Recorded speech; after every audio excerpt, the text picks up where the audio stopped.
They wrote postcards to the future. They stamped them with wishes, folded them with secret jokes, and wrote addresses where hope might live. Some postcards were mailed and buried, some were never sent at all. Tonight, we open a box of those unsent wishes and listen. This postcard was written by a woman who promised herself she would travel next spring. She described the smell of rain on a strange street, the color of postcards in a cafe window, the sound of a language she would not yet understand. She never made that trip. She kept the postcard folded under a teacup until the teacup was chipped and the teacup was gone. Here is one that reads like a confession. A man wrote a note to his future son. "If you ever find this, know I tried." He drew a small sketch of a bicycle and a promise to ride it together. The postcard yellowed while he learned how to say sorry in a voice that could hold it. The messages arrive in every conceivable form. Some are as fleeting as a held breath, a single sentence scrawled in haste, "If you find this, laugh for me." Others are sprawling epics on a tiny rectangle of card. They hold entire worlds, meticulously drawn maps of cities never visited, their streets paved with longing. Lists of songs he wanted to learn on a guitar that gathered dust, each title a promise of a future melody. We find recipes for a rich pastry he would never bake, the instructions a testament to a sweetness he craved but never tasted. But no matter their length or content, they all whisper the same fundamental truth. They are small, intimate proofs that someone, somewhere, once looked ahead and believed that tomorrow might be kinder. They are tiny anchors cast into the future, a declaration that even in moments of uncertainty, hope was not a foreign language. The very act of pressing ink into paper was an act of defiance against despair, a quiet insistence that the story wasn't over yet. We follow the threads of these forgotten hopes, becoming archaeologists of the everyday.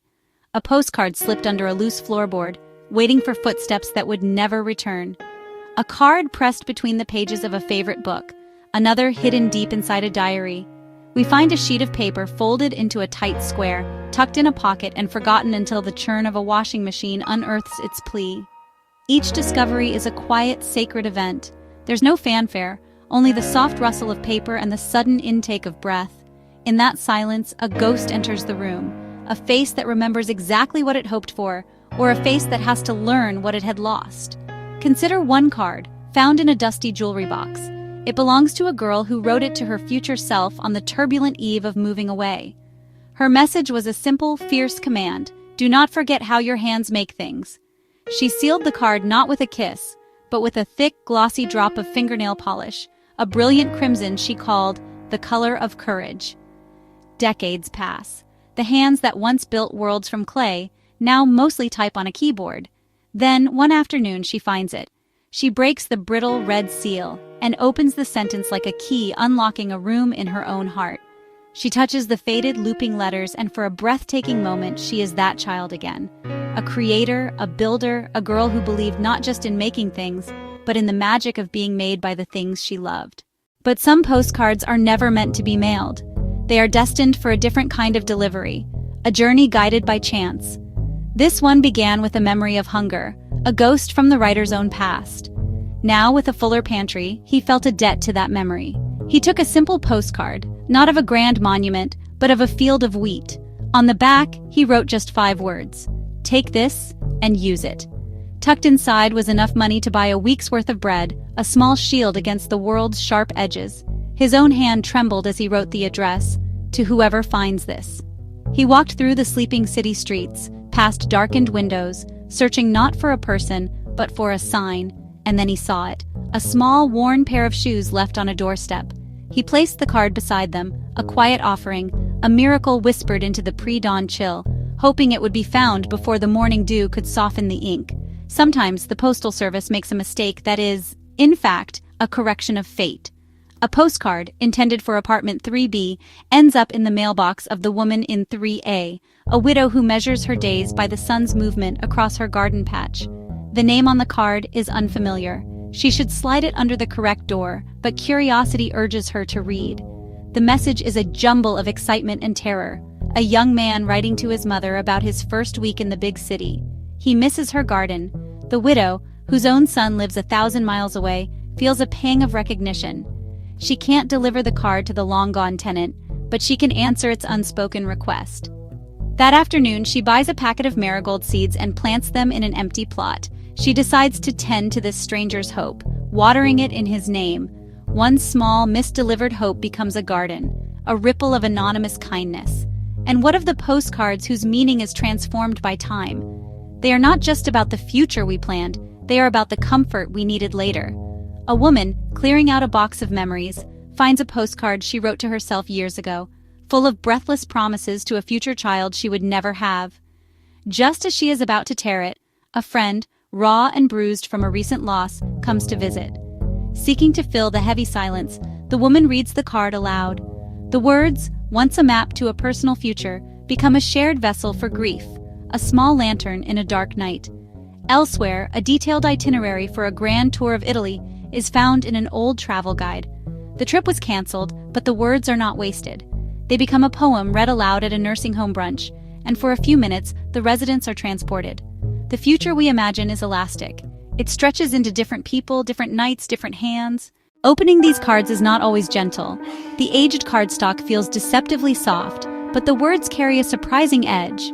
Some letters bring a sudden sharpness, a missed apology that now hangs in the air, a promise not kept that echoes like a closing door.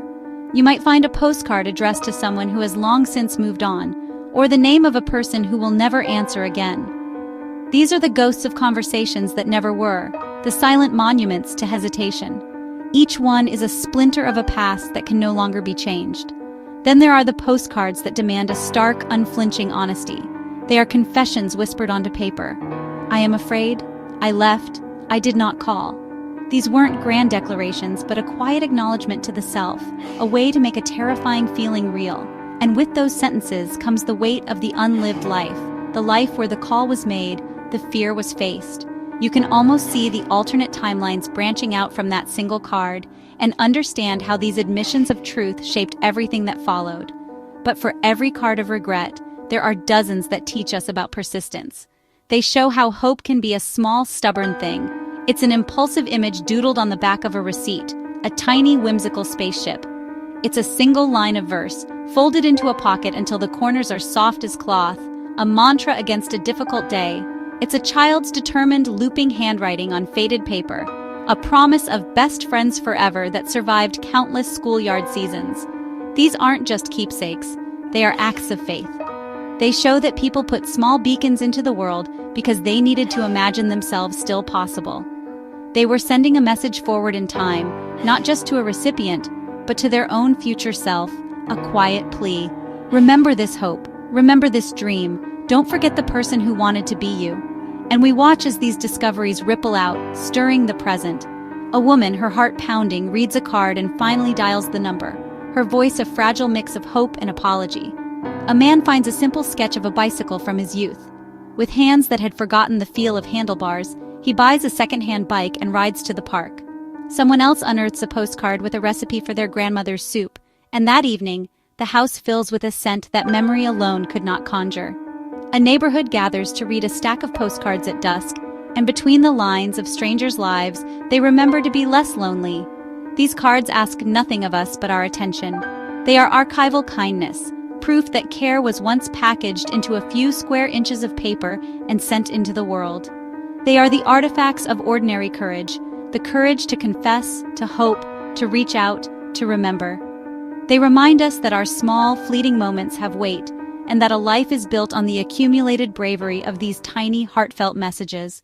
They are, in their smallness, radical, a testament that someone once believed the future would hold a place for them. So if you ever find a postcard you did not send, or a note you did not dare to mail, open it, read it, let it be a small permission. You do not have to fulfill the exact map. You only have to let it remind you that some part of you believed in a better morning. Some postcards created new roads simply by being read. Some were buried again, gentler for the knowing. All of them did one quiet thing. They kept the habit of believing that tomorrow might answer back. If one of these cards nudged something in you, a memory to tend, an apology to make, a small promise to keep, subscribe to Emotoura. We gather postcards for the heart and we tell the stories that make us call the future by its kinder name.